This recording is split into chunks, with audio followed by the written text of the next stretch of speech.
Hi. இப்போ வந்து cutting process பற்றி நம்ம கொஸ்டின் கேட்க போகிறோம் நம்ம ஸ்டூடெண்ட்ஸ் கிட்ட. ஓகேவா? ரெடியா? Okay, ton. கொஸ்டின்லாம் ரொம்ப பெரிய கொஸ்டின்லாம் இல்லை. சரி, கட்டிங் வந்து இப்போது உங்கள் எல்லாருக்குமே ப்ராப்பராக வருதா அப்படின்றத செக் பண்ணுறது தான் இந்த கான்செப்டே. ஓகேவா? நிறைய பேர் இங்கே வாங்க. நிறைய பேர் பார்த்தீங்கன்னா கட்டிங் பண்ணும்போது இப்படி சிசர் வச்சுருக்கீங்க இல்லையா? இப்படி இப்படி இப்படி இப்படி இப்படி இப்படி கட் பண்ணுறீங்க. இதனால் என்ன ஆகும்? பிசுறு பிசுறாக வரும். அந்த மாதிரி என்றைக்குமே கட் செய்யக்கூடாது. எப்போ நம்ம சிசர் எடுத்தாலும் இந்த கட்டை விரல் தான் இந்த இடத்துல இருக்கணும். இந்த ஃபிங்கர், இந்த 4 ஃபிங்கரும் இதுக்குள்ளே இருக்கணும். நல்ல க்ரிப்பாக டைட்டாக பிடிச்சிக்கணும். லூஸாக இப்படி பிடிச்சிட்டு வெட்டினீங்கனாலும் சரி வராது. நல்லா எவ்வளோக்கு எவ்வளோ இதை நல்ல க்ரிப் டைட் பிடிக்கிறீங்களோ அவ்வளோக்கு அவ்வளோ உங்களுக்கு ஃபினிஷிங் பார்த்திங்கன்னா இப்படி பக்காவாக வரும். இப்போ நம்ம ஒரு லைன் வெட்டினா கூட நீட்டாக இருக்கும். அந்த பிசுறு இப்படி இருக்காது. சரியா? அப்புறம் செகண்ட், இப்போ நம்ம ஒரு நெக் ஒன்று வரைகிறோன்னு வச்சுக்கோங்களேன்.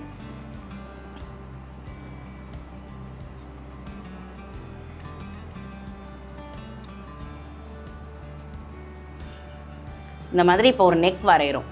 இந்த நெக் வந்து நம்ம இந்த ஃபோல்டிங் சைடில் தான் வரைஞ்சிருக்கோம். இதான் ட்ரெஸ்ஸு, இந்த ஃபோல்டிங் சைடில் வரைஞ்சிருக்கோம். இந்த நெக்கை எப்படி கட் பண்ணுவீங்க? மேலேருந்து வெட்டக்கூடாது. எப்பயுமே எல்லாருமே என்ன பண்ணுறீங்கன்னா இங்கே போயிடுறீங்க, இங்கே நின்று இப்படி வெட்டுறீங்க. அது தப்பு. ப்ரொசீஜர் எப்பயுமே இந்த ஃபோல்டிங் பக்கம் நம்ம பக்கம் தான் இருக்கணும். இப்படி தான் நம்ம வைக்கணும். சிசர் இப்படி க்ரிப் இருக்கணும். கரெக்டாக இந்த நெக் நீங்கள் கட் பண்ணும்போது எக்காரணத்தை கொண்டும் நம்ம கட் செய்யும்போது இந்த மெட்டீரியல் இப்படி மூவ் பண்ணவே கூடாது. மெட்டீரியல் அது அந்த அந்த இடத்துல தான் இருக்கணும். துணி அந்த பிளேஸில் தான் இருக்கணும். நம்ம வெட்டும்போது இங்கே பாருங்கள், கரெக்டாக இந்த ப்ராப்பராக அதுவும் இந்த பெண்டு வே இருக்குது பார்த்திங்களா? இந்த இடத்துல இப்படி வந்து பார்த்துக்கிட்டிங்களா? இது இப்படி. இதில் நமக்கு எங்கே மூவ் ஆகுது? நம்ம கை தான் மூவ் பண்ணணும். நம்ம துணியை மூவ் பண்ணவே கூடாது. மூவ் பண்ணால் உங்களுக்கு அந்த கஸ்டமர் கேட்ட அந்த நெக் டிசைன்ஸ் வராது. புரியுதுங்களா? இங்கே பாருங்கள், இதுவா? இப்போ நம்ம இந்த கிளாத்தை ஓப்பன் பண்ணி பார்க்கும்போது இந்த நெக் டிசைன்ஸ் எப்படி இருக்குது? இந்த மாதிரி ஃபினிஷிங் வரணும்ப்பா. நீங்கள் நெக் எவ்வளோக்கு எவ்வளோ அழகாக வரைஞ்சி கட் பண்ணுறீங்களோ உங்கள் கட்டிங்லேயும் இருக்குது, ட்ராயிங்லேயும் இருக்குது. செகண்ட், நம்ம இதில் நெக்கு நம்ம தைக்கும்போது இந்த 1/4 இன்ச்சஸ் நீங்கள் வரைகிறீங்க இல்லையா? இது இந்த 1/4 இன்ச் டிஸ்டன்ஸ் தான் இருக்கணும். புரியுதுங்களா?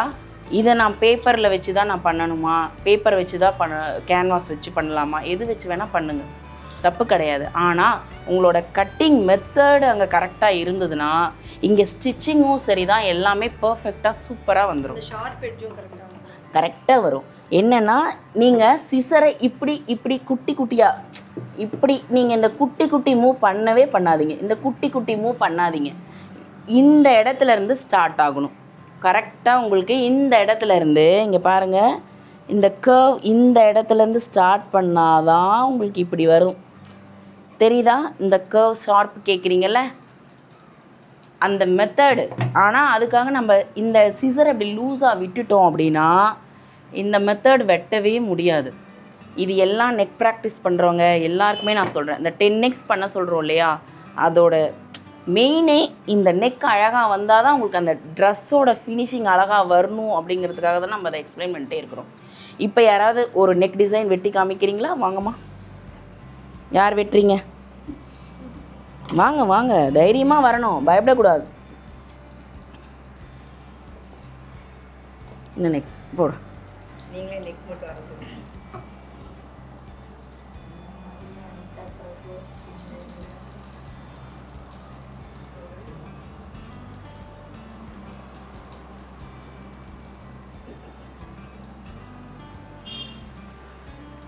கட் பண்ணுங்க.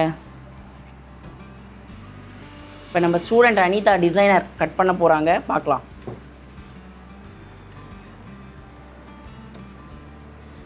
இந்த இப்போ எடுத்தாங்க இல்லையா, அந்த மாதிரி தான் நம்ம எடுக்கக்கூடாது. கொஞ்சம்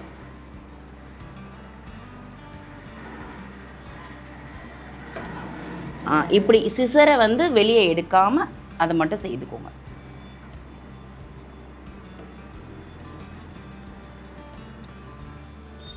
இவங்கக்கிட்ட ஒரு ப்ளஸ் என்ன, அதாவது சிசரை தான் எடுத்தாங்க, ஆனால் துணியை மூவ் பண்ணல. துணியை எக்காரணத்தை கொண்டு மூவ் பண்ணவே கூடாது. கிளாத் மூமெண்ட்டே இருக்கக்கூடாது. நம்ம கை மூமெண்ட் எப்படி வேணால் இருக்கலாம், அந்த பொசிஷன்ஸ். இன்னொன்று யாருமா வெட்டுறீங்க? இனி இந்த டிசைன் யார் வெட்டுறீங்க? வாங்க, எல்லாருமே ட்ரை பண்ணலாம். நெக்கு அப்புறம் எப்படி வெட்டுறதுக்கு நம்ம ப்ராக்டிஸ் எடுத்துக்கிறது. பிடிச்சிக்கோங்க, நல்லா ஓப்பன் பண்ணி. Super, very good, very good, very good.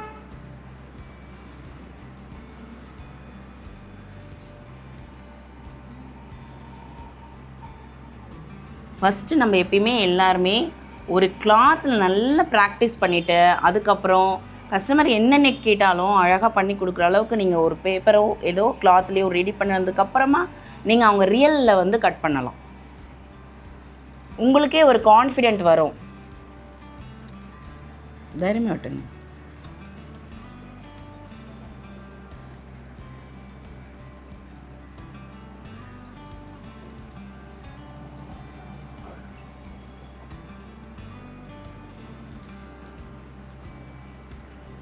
இப்படி இப்படி இப்படி ஸ்ட்ரைட் பண்ணி.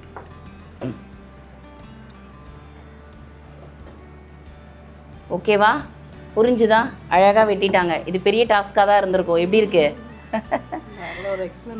ஆமாம். என்னென்னா செகண்ட் இங்கே வாங்கப்பா, கிட்ட கொண்டு வாங்க. 2 பேருமே சூப்பர், நல்லா வெட்டியிருக்காங்க. தெரியுதுங்களா? இந்த லிட்டில் இந்த பிசுறு, ஆனால் ஷேப் அழகாக வந்துடுச்சு. ஓகேங்களா? இது இந்த மாதிரி லிட்டிலாக இருக்கிறதெல்லாம் நம்ம வந்து ஸ்டிச்சிங்கில் கரெக்ட் பண்ணிக்கலாம். ஏன்னா நம்ம ஸ்டிச்சிங்கில் என்ன பண்ணுவோம், மேலே கிளாத் வைக்கும்போது இந்த மாதிரி நம்ம 1/4 இன்ச்சஸ் வரைஞ்சி நம்ம தைக்கும்போது நீங்கள் வரைகிறதுல கொஞ்சம் அழகு கொண்டு வந்து தைக்கிறதுல அந்த ஃபினிஷிங்கை கொடுத்துருங்க. சரியா? இதெல்லாம் ஒரு எக்ஸ்பீரியன்ஸ் தான். நீங்கள் நல்லா அழகாக இன்னும் சூப்பராக பண்ணலாம். இதெல்லாம் ஹிண்ட்டாக எடுத்துக்கிட்டு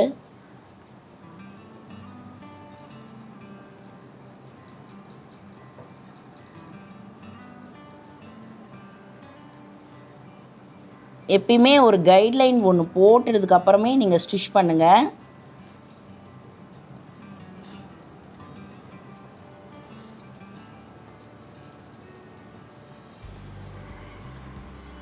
ஓகேங்களா? இந்த கைட்லைனில் கூட இந்த ஷார்ப்னஸ்லாம் நல்லா அழகாக வந்துருச்சுன்னா நீங்கள் அது மேலேயே அழகாக தைச்சிடலாம். ஓகேவா? இந்த செக்ஷன் உங்களுக்கு ஓகேவா? பிடிச்சிருந்ததா? கட்டிங் நல்லா லேர்ன் பண்ணியிருக்கீங்களா? அடுத்த டைம் கட்டிங் டெஸ்ட் வைப்பேன். Okay okay okay. தேங்க்யூ.